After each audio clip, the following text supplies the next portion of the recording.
Hey guys, Brian here and welcome aboard the Wheel Burner Express. Today we're going to talk about something that I think everybody in the industry should at some point or another address, and it's what you're getting paid for and what you're not getting paid for. And I came up with this idea this morning. I was in our yard and I went to go hook up my trailer and it was blocked in. The weekend traffic had all come in and guys had just ended up dropping their trailers, and the trailer I needed to get out with this morning, actually I came in last night and it was just too much and it was started to rain and whatnot, so I said forget it and I went to bed.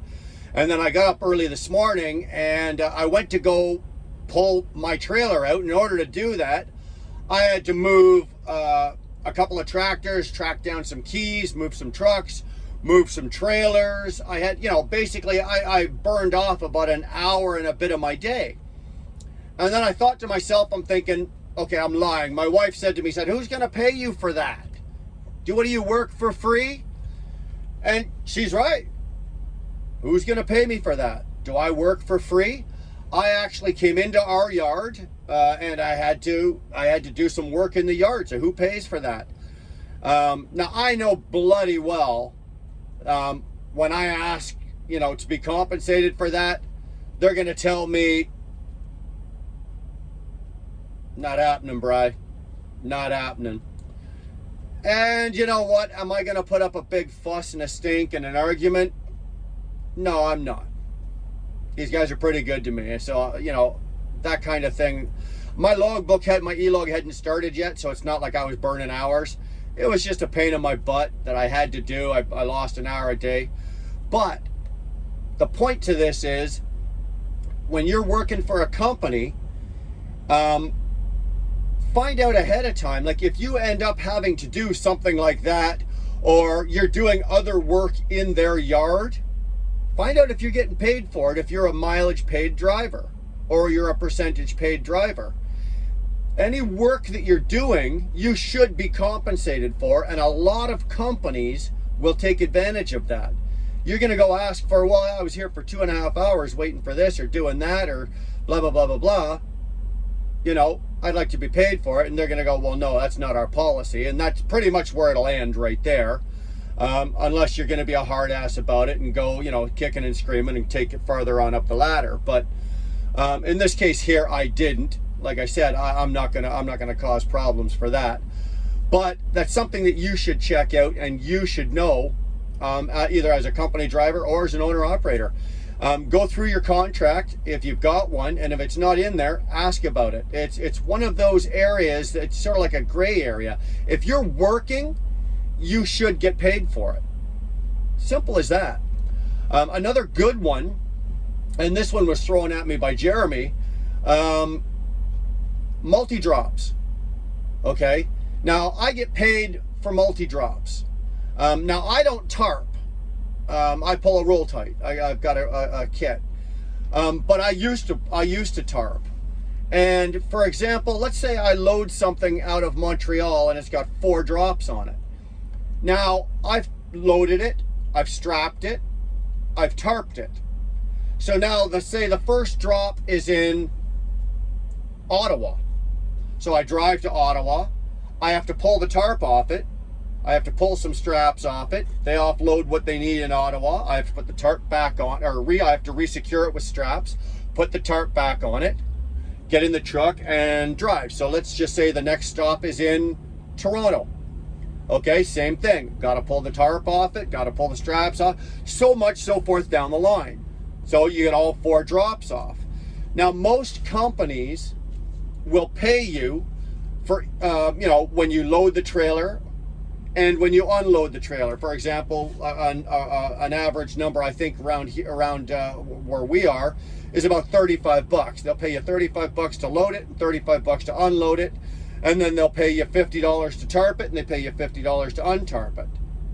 Well, that's 1 tarp and 1 untarp. Well, if you've got 4 drops, that means you've untarped it 4 times and put it back on 3 times. You see what I'm saying? Who pays for that? I don't work for free. You know, nowhere across the front of my head here, you can look real damn close. It doesn't say charity up there. I don't work for free. I don't work for nothing. I'm in business to make a profit. And that's something funny that people say, like, oh, you know, I'm not in business to break even. I'm in business to make money.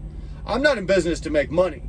Making money is when you go out, you work, you come back, you've made your paycheck, you've paid yourself, you paid the truck. I'm in it to make a profit. I want to do all of that, and I still want to have money in the bank with nothing to spend it on. That's a profit. I'm in business to make profit. Have I always been successful? Hell no. But none of us have ever been successful every month all the years we've been doing this. But that's just one thing. Like, do you get paid for all of the extras? Or is it just assumed that, okay, you loaded it, you get 35 bucks, you unload it, you get 35 bucks, you tarped it, you untarp it. Well, no, I tarped it 4 times, untarped it 3 times. I'd like to get paid for that. Some companies, I know that there are companies, I've worked for a company that will. Now, I had to go and ask them for it. They weren't willingly about to give it to me, but they gave it to me when I asked for it. They went, you know what, you're right. Okay, no problem. And I got paid for it. Another company that a really good friend of mine works at, if he tried that, he'd be laughed out of school. It just wouldn't happen. So there's one there. Check and see if any extras that you're doing regarding the loading, unloading. You know, do you get paid to bump the dock? If you're a van guy, you know, open your doors, bump the dock. Some companies will throw 15, 20, 25 bucks at you to bump the dock. Hands off. I mean, like, you're not going back there and you're not touching the freight. Just bump the dock. Same with pins. Company I used to work for, that if I went into the yard, I dropped my trailer, I got $8 to come off the pin, I got $8 to go on the next pin, or to rehook the next trailer. Just a drop switch should pay you 16 bucks. Well, that's half an hour, but it's still 16 bucks. Add that up over a week, or add that up over a month, and then add that up over a year.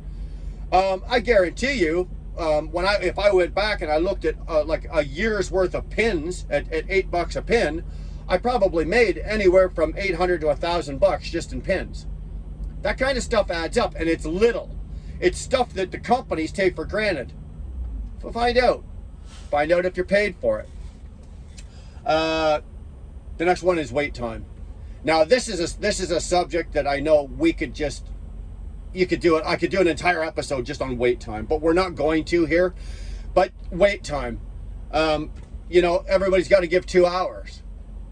Now find out, for example, like I talked about multi-drops. Now let's just say you're getting 2 or 3 drops off in one day. Do you have to give 2 hours at every drop? So you load the trailer in Montreal, okay, you got to give them 2 hours to load it. That's 2 hours for free. Now, in my case, I don't get paid anything to load the trailer. I only get paid after the multi-drop. So I get nothing to load it. And then my first drop, I get nothing. And then I get paid any drops after that. So if there's 4 drops, I get paid for the following 3. But do you get paid for that? Double check, okay?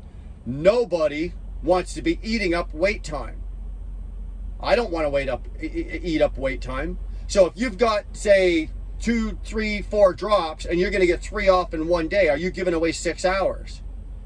Find out about that, okay? Because let's face it, if you're in the Toronto area or the Montreal area, or if you're in Vancouver, or if you're any of the big metropolitan cities, Atlanta, Chicago, New York, you know, you can run around and get 3 drops off, but that's going to burn off 8 hours of your logbook. Right? So you want to get paid for that. Make sure, you know, and if you don't get paid for it, ask why.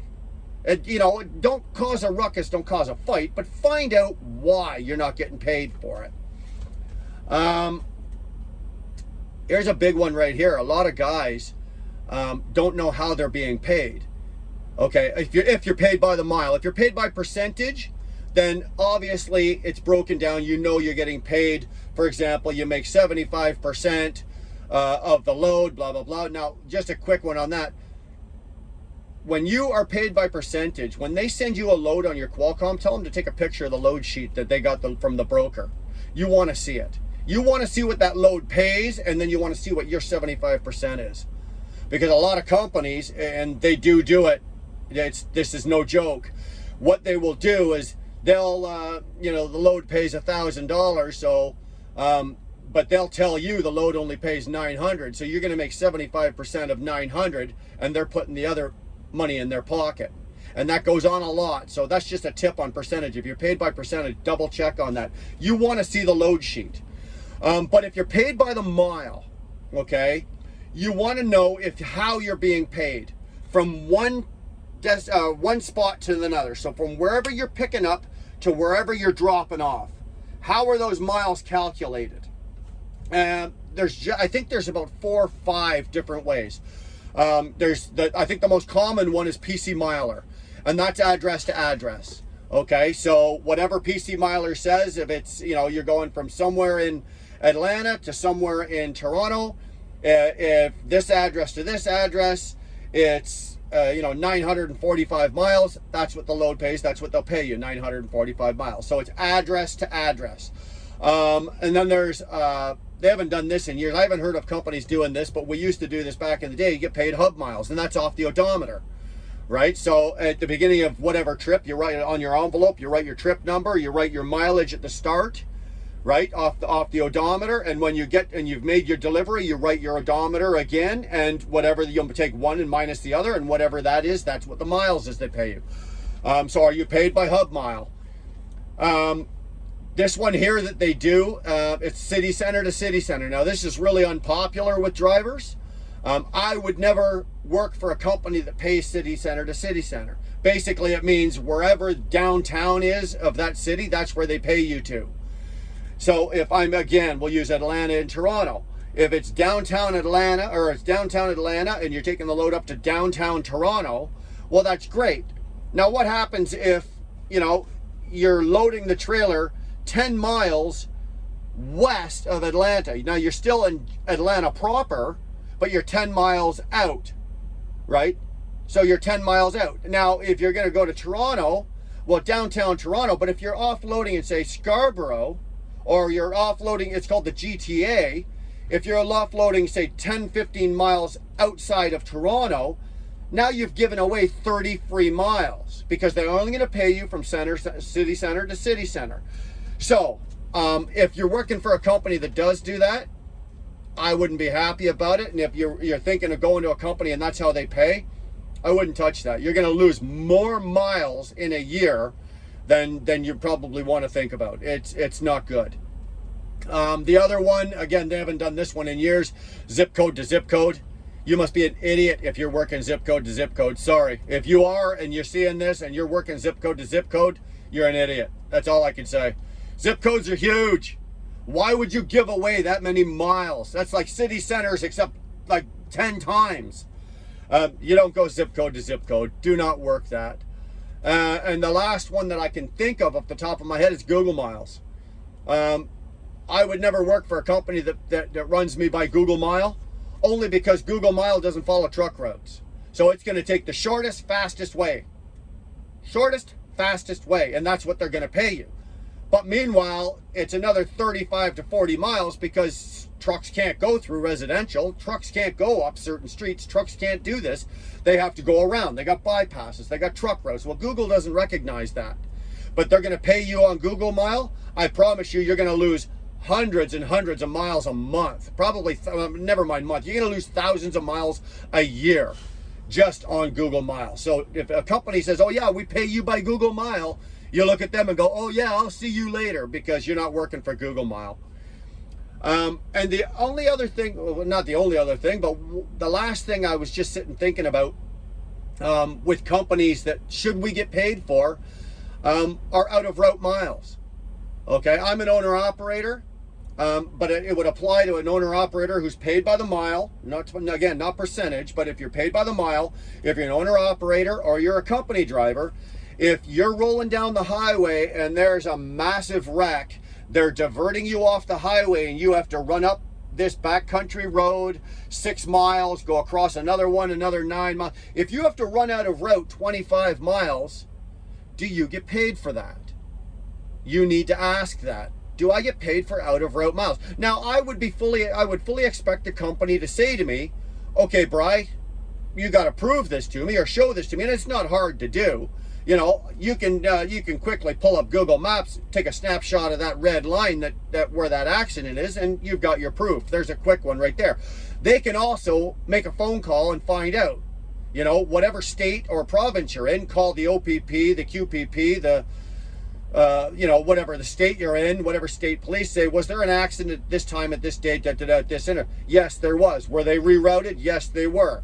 Okay, there you go. Your story's corroborated. So that's not a problem. But find out, do you get paid for out of route miles? It doesn't sound like a lot.